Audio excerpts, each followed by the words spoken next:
This Torah class is brought to you by TorahAnytime.com. Okay, welcome back, everyone.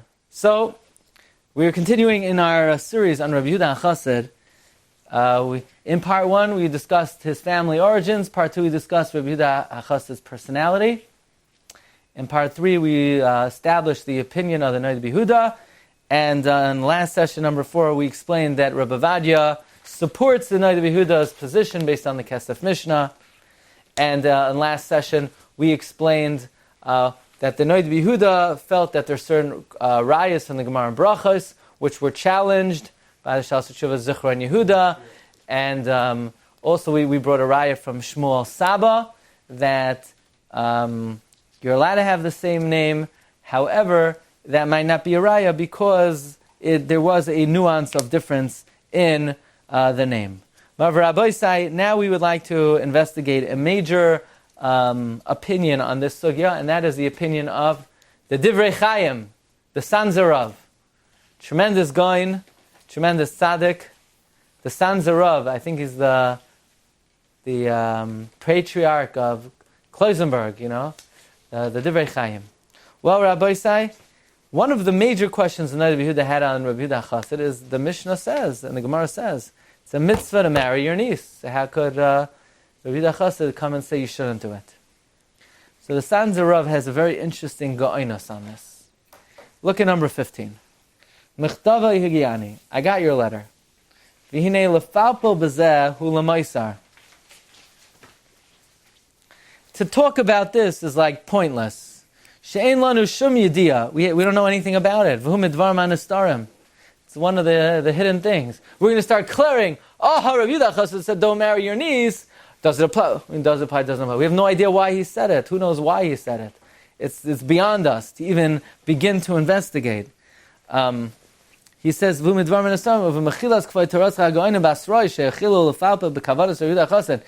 all due respect to some of the later rabbis who delve into the understanding of Yehuda Chasid, can we try to understand something that is not within our seichel to understand? I mean, what are you going to... If you have a Gemara and the Gemara says a svara and you want to try to understand is a svara, this logic, that logic, Rabbi Yehuda Chasid is up in the Himmel. He's up in the Shamayim. We can try to understand why he said it. We have no idea why he said it. However, Ulam gam l'seichel chas v'shalom, das Rabbeinu Adon HaChasidem gam ken chas v'shalom, ki yadu Rabbeinu HaChasid Rabbi shal smag. You have to understand the greatness of Yehuda Chasid. He was the Rebbe of the Smag, Rav Moshe Mikusi, Va'ar Zarua, Asher Kol Toiroseinu Minagenu Be'eretz Ashkenaz V'tzarfim Shacharim. You have to understand, but he wasn't just a great makubal. He wasn't just a mystic. You see, the picture that we painted so far is that Rabbi Yehuda Chasid was some kind of, Kabbalist. But he was more than that. He was also a great halachist. All of our halacha today comes through the tradition of the Or Zarua and the Smag, and their Rebbe was Rabbi Yehuda Chasid. Certainly, even the, so to speak, the idle gossip and chatter of the early Rishonim is greater than the Torah of the Achrayim. The Shari Le'mari L'Noid Yehuda. God should forgive the Noid Yehuda, who, so to speak, spoke out against Yehuda Chasid, the great leader of Germany and France.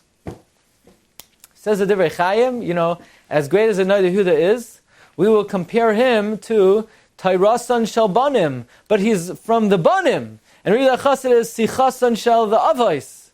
And therefore Hashem should forgive the Noid Yehuda for speaking so harshly against Noid Yehuda. It wasn't an Amora or a Tana. I mean, this is the same thing, about the previous generation. Well, says Sanzarav, what about the questions from the Gemara on the Rabbi Chasid of Ach B'emes? Ein lahakshas medivei Gemara alav. Why? Ki halo yadua lanu. We know that at first, here, let's look in the Gemara. Here's a good example. Look in Gemara Yevamos Lamed Tesla days.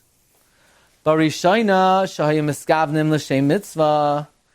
At first, when they had kavanah l'shem mitzvah, So they would say Yibum comes before Chalitza. At first, if a person's brother would die without children, so they would say option 1 is Yibum, option 2 is Chalitza. But afterwards, when people's minds were sort of corrupted, and when they have the opportunity to marry this woman, they're not marrying her l'shem mitzvah, they're marrying her for hana. So then they said Chalitza comes first. Then they said Yibum comes first. And Rabbi Yitzchak said, what, the generation got better? No, the Gemara says first they held like Abba Shal, and then they held like the Rabbanan. What does Abba Shal hold? That if someone marries a Yivama for beauty or for marriage, it's like you're living with an erva. Because she is an erva. How is she an erva? She's a shasach. A shasach is an erva. The only reason you're allowed to do it is if you're doing a mitzvah. But if you're not mechavin l'shem mitzvah, then you're not doing the mitzvah 100%, only 99%. And 1% you're living with an erva. And if you don't do it l'shem shamayim, if you don't do yim l'shem shamayim, I am close to saying the child is a mamzer. So says the Divrei Chaim, what do we see from here? That even something that might have been a mitzvah in the beginning, that's only if you do it l'shem shamayim. But if you don't do it l'shem shamayim, then it could be not only not a mitzvah anymore, but a terrible aveira. Well, says the Divrei Chaim, an amazing thing.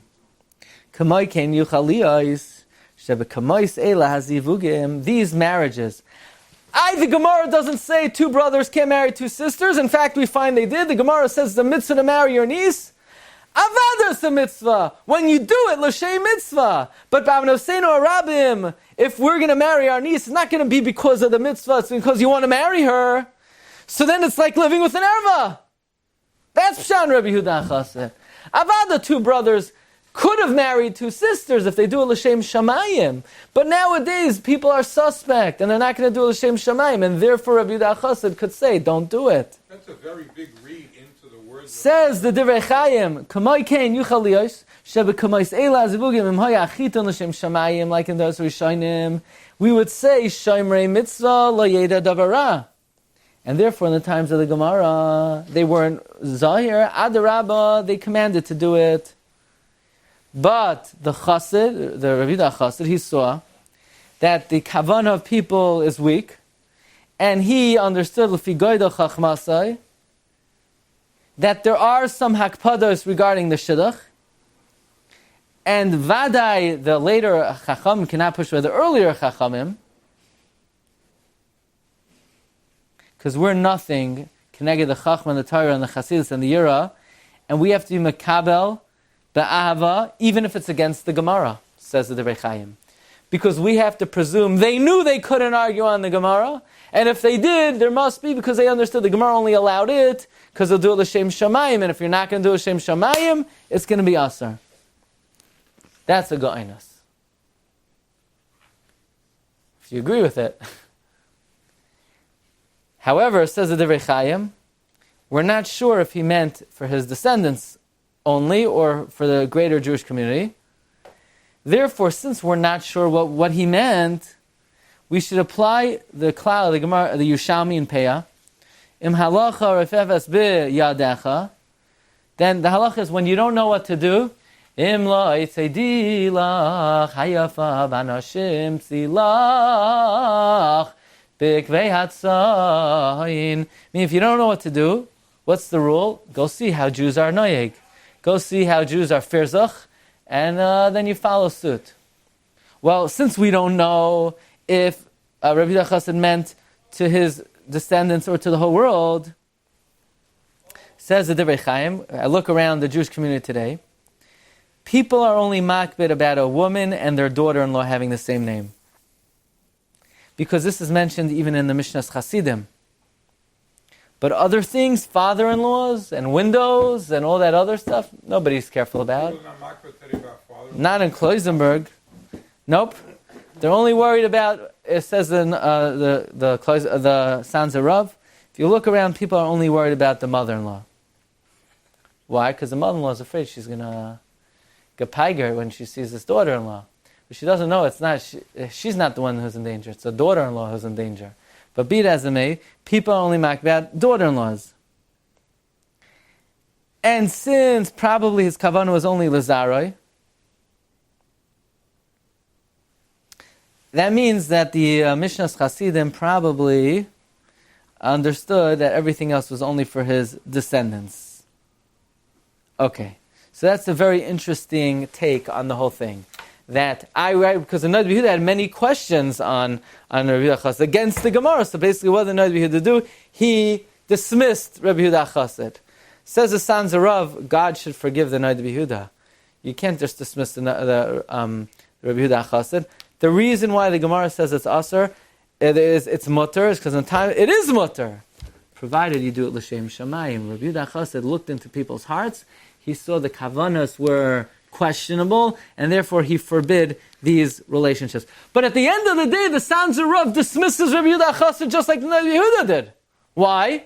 Because he said he probably only meant it for his descendants. It's just he doesn't like the fact that Rabbi Yehuda dismissed him because he's against the Gemara.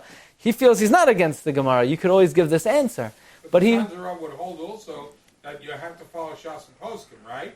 But like the Rabbi Yehuda, but he has a way to faren for a different reason. Right. He has a way to reconcile, right, Rabbi Yehuda Chasid with... say that you can't be cholek on Shas and Poskim. True, but he also says if you see a Rishon does, you just have to give him the benefit of the doubt that he's not arguing. You don't understand why. Right. So let's see Rabbi Vadia's take on the Divrei Chaim. He doesn't go for this answer. He doesn't accept the fact that in the times of the Gemara it was mutter to marry your niece, and now it became asur because of the kavana. Says the Yabiya Omer, number 17, and we'll end this segment with that. V'nei ma shekasav l'dama istavar zeh le'inyan yibam v'chalitza b'mechilas kvoi tayrascha haloi damya ki uchla l'dana. Basically, that's a nice way of saying you could drive a truck through the difference. Basically, it has no comparison at all to Yibam and Chalitza. Why? Listen carefully. By Yibam, if you don't do it right, then there's a problem. What's the problem? She's your brother's wife. So therefore, you better get it right, because if you don't get it right, you have major issues to deal with. Like Abba Shol says in Lamentations Beis, Karav Be'inav Shavlad Mamzer. Masha'ein Kain, all these other cases, that there's no Chshash Erva at all. And the Gemara says it's a mitzvah to marry your niece. And the Gemara doesn't say, it's only a mitzvah if you do it l'shei mitzvah. And already in their generation, Abba Shol said, Achshav she'en miskavnim l'shem mitzvah. In other words, maybe you'll say, well, back then, they had kavanas which are l'taiva, but not by Yibam. So if they didn't have kavanas l'taiva Yibam, they probably wouldn't have had it by Yanis. Must be by Yanis. It doesn't matter if you're mechavein l'shem mitzvah or not. And it's a doichik to say, no, this kavana they could have, that kavana they can't have. That's Divrei Nevios. The Sons of Rav says that if a Rishon says something, the Achron can't argue. Because that's basically what he's saying. Rabbi Yehuda Chasid is a Rishon, you can't argue on him. That's only a halacha that the Rishonim are mechadish, midaitam, and their svara. But Rabbi Yehuda Chasid did not invent this misvara. It has no shur. If a Rishon says something that has a basis in halacha, we can't argue on the Rishon. But Rabbi Yehuda Chasid is not saying it because it has a basis in Shas and Poskim. He said it as a tzavaah. He didn't say it's asur. It's like a gzer chadasha after the simas ha-Talmud, and therefore, says Rabbi Vadia, "Umagam shem mamish k'gzeros chadashos shekasa posich ein rashon l'chaj dar me'atav chanal ein sarch limtzei cholgam ridachad min avazim hakarmoinim." And at the end of the day, the Ravid himself wasn't bothered by it. So Rabbi Vadia, again, this segment we're going to call the opinion of the Divrei Chaim. The Divrei Chaim feels that yes, you can't argue on the Gemara. But the Rishonim know that. And if they did, then they're not. And Rabbi says, not so fast. It seems that Rabbi Chasid is against the Gemara. The Gemara, to fit Rabbi Chasid into the Gemara, you would have to say the Gemara meant you could only marry your niece if you're mechav in the Shem Mitzvah. The Gemara doesn't say that. Okay, let's break over here and then we'll pick it up after. Shkayach. You've just experienced another Torah class brought to you by TorahAnytime.com.